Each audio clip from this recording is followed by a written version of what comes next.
Hello everyone. Welcome back to Reddit Night. Today's topic is laziness. Bill Gates said, "I will always choose a lazy person to do a difficult job because a lazy person will find an easy way to do it." What's a real-life example of this? I was working as a stockboy in a supermarket, and when we had to fill the milk cooler, people would bust open a 12-pack of milk cartons and put them in one by one. On my first day, I just placed the 12-pack in the cooler and cut the plastic off on one side with my box cutter and yanked it from under it, and the look of the store manager and the other employee who was training me was pure bewilderment. From that day, everyone did it my way. Worked as a laborer at a nursery one summer. Daily tasks included manually watering 15,000 plants each day. Put together a back-of-the-napkin plan to build an irrigation system and spent the next few weeks building it with some money from the boss. That system is still running 15 years later and does all the work now. I did automate myself out of the job and had to find another eventually. Couple of years later, got my engineering degree. I'm convinced engineers are inherently lazy people that will spend a disproportionate effort to make things easier. I was a paid intern at a large company during one summer back home from college. My work 95% consisted of using SAP, import to Excel, clean data and generate reports, occasionally create some tools someone needed.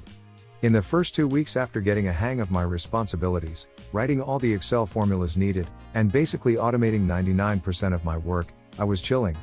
I went from actually working from 9 to 5 to maybe 1 hour tops a day. Finding, importing, cleaning, and reporting usually took hours, but with all the formulas it took 2 minutes of clicking. I then helped the other cool intern get his shit set up so we could both just chill.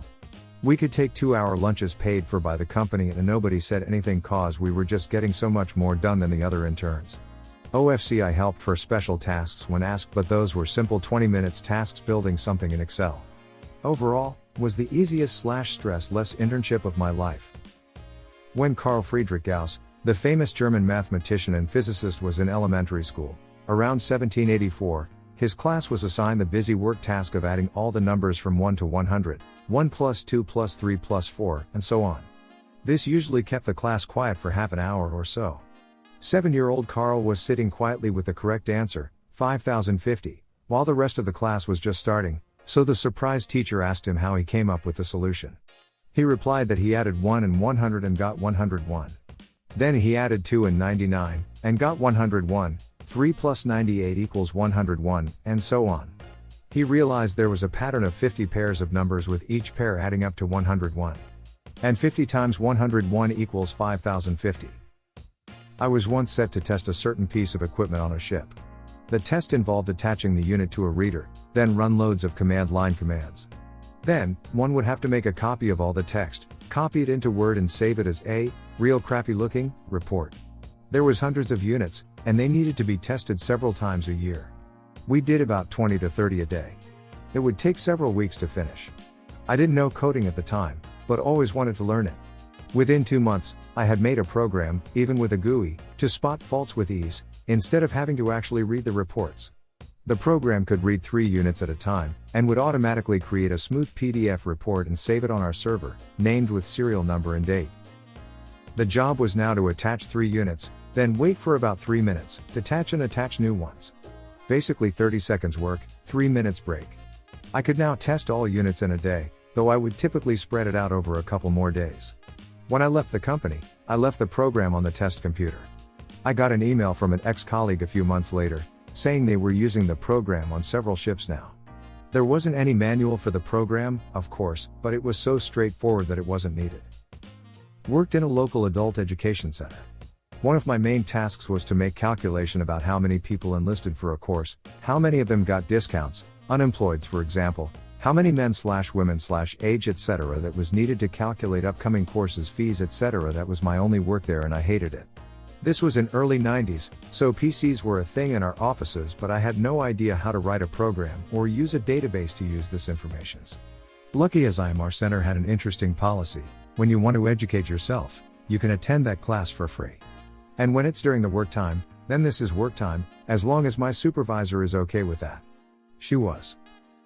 So I spent 3 months studying database structures, scripting, coding etc. I told my tutor what I want to do and he helped me to write a script that grabs all necessary informations from the course's database, copy that into another database, and then I went crazy and wrote code that was insane.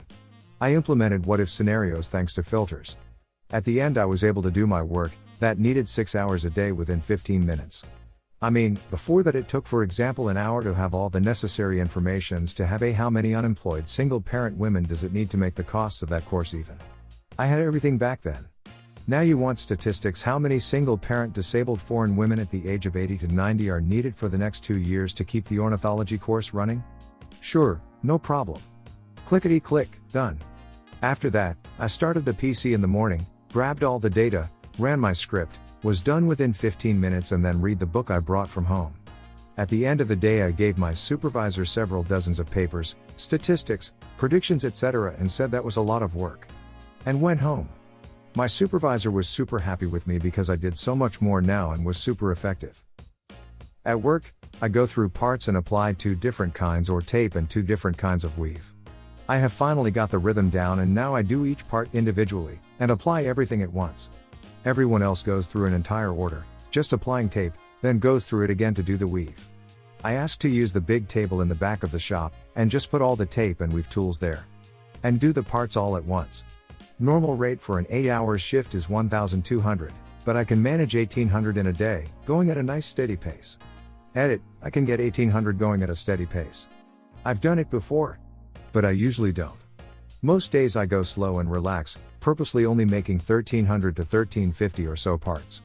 It's just enough over rate to get my incentive bonus. And, thanks to being a hard and fast worker, the uppers leave me alone at my big table in the back. They look the other way when I have an earbud in one ear, and they don't notice that I scroll Reddit or read a lot. I knew a guy who had a low-level data/reporting job. He had several daily/weekly work responsibilities, including a bunch of reports that needed quite a bit of tweaking from raw data to finished product. But like I said, low level. We didn't find out until way later, but he had set up macros for each of his major responsibilities where he could. Once set up, he'd just run the macros to do his work, but then he'd, smartly, hold off on delivering the reports until just a little before the deadlines. He'd hit every assignment and was seen as reliable. He also would complain about the workload so people would leave him with that work. I doubt he did a full hour of work a day after he set up what he did. Eventually he left the job for one with better pay. But damn, did he work lazy. Also, he was smart not to reveal until the end, because had he told them about it he would have gotten a pat on the back and would have been given a whole other workload, on top of maintaining those macros/etc. Dude milked the job, not the other way around. My boss put my name in for leading a project group shortly after I joined the company. I had no experience whatsoever about project managing, yet he still demanded that I lead the group of 12 people. All way smarter guys, tech background and shit. These guys are like magicians for me, and with way more time at the company.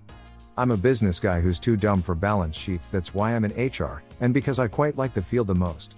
So we started the first meeting, I asked for everyone's plan, experience and ideas, gathered the different pros and cons, cross-checked with the budget we had, put on a time frame with milestones to reach, around 6 months, put in valuable people to consult at different steps. Why did I do that? Because I like organizing stuff and keep everyone on the same page and delegate to-dos.